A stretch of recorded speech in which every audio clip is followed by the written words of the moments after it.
So hello friends, so आज मैं बताने वाला हूँ नेपाल को संविधान धारा चाहिँ 18 मौलिक हकमा पर्ने चाहिँ समानताको हक चाहिँ यो इम्पोर्टेन्ट छ के। तपाईँ जति चाहिँ नेपालको संविधानमा जति चाहिँ धारा दिएछ 308वटा धारा छ यो, अनि भाग चाहिँ 35वटा भाग छ। मैले चाहिँ सुरुका यो मौलिक हक छ नि, त्यो सुरुको मौलिक हकको बारेमा चाहिँ कुरा गर्दैछु। अनि तपाईले जति चाहिँ यो नेपालको संविधान जति जान्नुभयो भने त्यति नै तपाईलाई इफेक्टिभ चाहिँ हुन्छ क्या।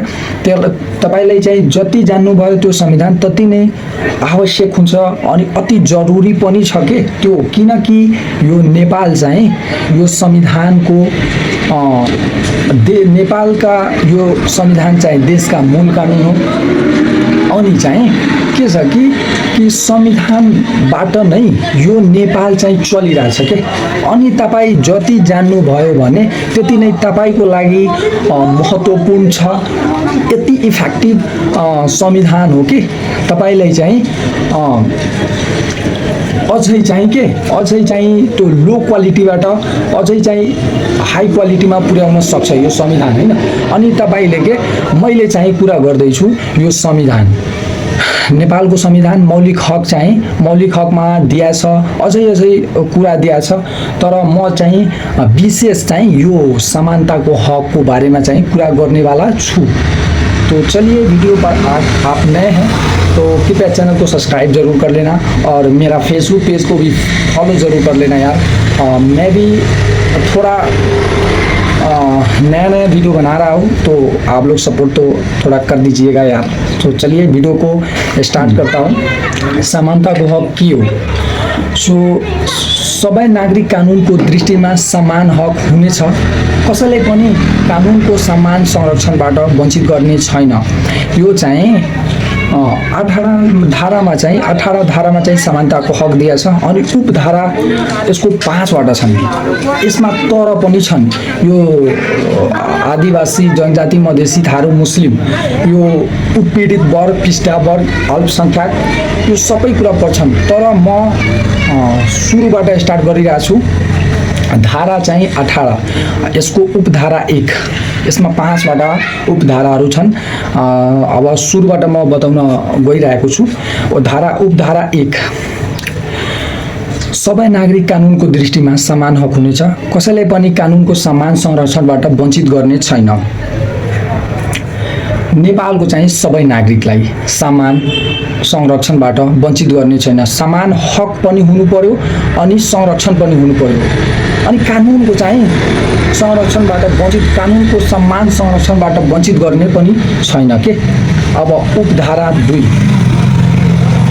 सामान्य प्रयोगमा उत्पत्ति, धर्म, वर्ण, जात, जाति, लिङ्ग, शारीरिक अवस्था, अपाङ्गता, स्वास्थ्य स्थिति, विवाहिक स्थिति, गर्भावस्था, आर्थिक अवस्था, भाषा वा क्षेत्र, वैचारिक आस्था, यस्ता अन्य कुनै आधारमा भेदभाव गर्ने छैन। तपाईले बुझ्नुभयो। अनि बुझ्नु भएन भने तपाईँ चाहिँ के गर्नु, भिडियोलाई अलि स्लो पछाडि गरेर पनि हेर्न सक्नुहुन्छ। के छ कि जात, जाति, लिङ्ग, शारीरिक अवस्था, स्वास्थ्य स्थिति, विवाहिक स्थिति, अपाङ्गता पनि, गर्भावस्था पनि, यसमा चाहिँ आर्थिक अवस्थामा पनि यसमा चाहिँ भेदभाव गर्ने छैन के। यसमा चाहिँ भेदभाव गर्नुहुन्न। अब उपधारा 3, राज्यले नागरिकहरूका बीच उत्पत्ति, धर्म, वर्ण, जात, जाति, लिङ्ग, आर्थिक अवस्था, भाषा, क्षेत्र, वैचारिक आस्था वा यस्ता अन्य कुनै आधारमा भेदभाव गर्ने छैन।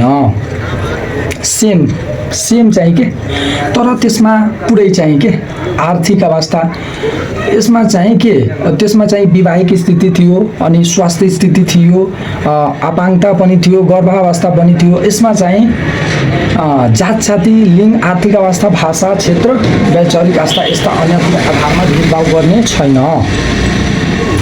अनि चाहिँ 4 नम्बरमा समान कामको लागि लैङ्गिक आधारमा पारिश्रमिक तथा सामाजिक सुरक्षामा भेदभाव गर्ने छैन। सामान्य कामका लागि लैङ्गिक आधारमा पारिश्रमिक तथा सामाजिक सुरक्षामा भेदभाव गर्ने छैन। 5 नम्बरमा उपधारा 5 पैतृक सम्पत्तिमा लैङ्गिक भेदभाव बिना सबै सन्तानको समान हक हुनेछ। पैतृक सम्पत्तिमा लैङ्गिक भेदभाव बिना सबै सन्तानको समान हक हुनेछ। अनि यसमा चाहिँ एउटा अझै छ कि तर के हो, तर पनि बुझ्नु पर्यो, तर पनि पढ्नु पर्यो। यति महत्त्वपूर्ण छ कि तर पनि जान्नु पर्यो के हो। तपाईले पढ्नुहुन्छ भने सबै कुरा आफै त्यो पढेर त्यो जान्नुहुन्छ भने त्यो तपाईले आफै लाग्छ कि यो के हो के, तपाईले आफै बुझ्नुहुन्छ कि यो के हो। तर यसमा के हो, तर सामाजिक वा सांस्कृतिक दृष्टिले पिछडिएका महिला, दलित, आदिवासी जनजाति, मधेसी, थारू, मुस्लिम, उत्पीडित वर्ग, पिछड़ा वर्ग, अल्पसंख्यक, सीमांतीकृत, किसान, युवा, श्रमिक, युवा, बाल बालिका, ज्येष्ठ नागरिक,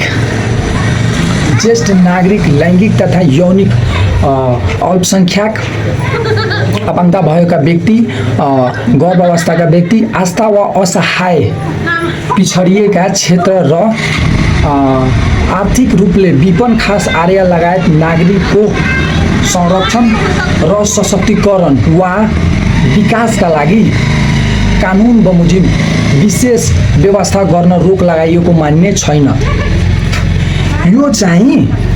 यो समानताको हक यति महत्त्वपूर्ण छ कि तपाईले जान्नुभयो भने तपाईले भन्नुहुन्छ कि ओहो मैले चाहिँ पहिला किन हेरेन के, मैले चाहिँ कुनै चाहिँ नेपालको कुनै पनि व्यक्ति यसो हुन् कि नजानोस् यसो कुरा छैन। सबैलाई जान्ने हक पनि हो अनि जान्नु पनि पर्यो के। अनि त्यसै कारणले मैले एउटा भिडियो बनाएको छु, त्यो कि सबै व्यक्ति सँग यो सेयर होस् अनि सबै व्यक्तिले जान्नु भयो भने अझै राम्रो हुन्छ। समाजमा परिवर्तन वा अझै कति त्यो परिवर्तन ल्याउन सक्छन् अनि अझै राम्रो हुन सक्छ। त्यसैको कारणले मैले एउटा भिडियो बनाएको छु। अनि भिडियो राम्रो लाग्यो भने तपाईले सब्स्क्राइब गरिदिनु च्यानललाई, अनि फेसबुकमा पनि हेर्नुहुन्छ भने त्यो सपोर्ट पनि गरिदिनु, अनि फेसबुक पेजलाई पनि फलो गरिदिनु। मिलते हैं नेक्स्ट वीडियो में, तब तक के लिए बाय।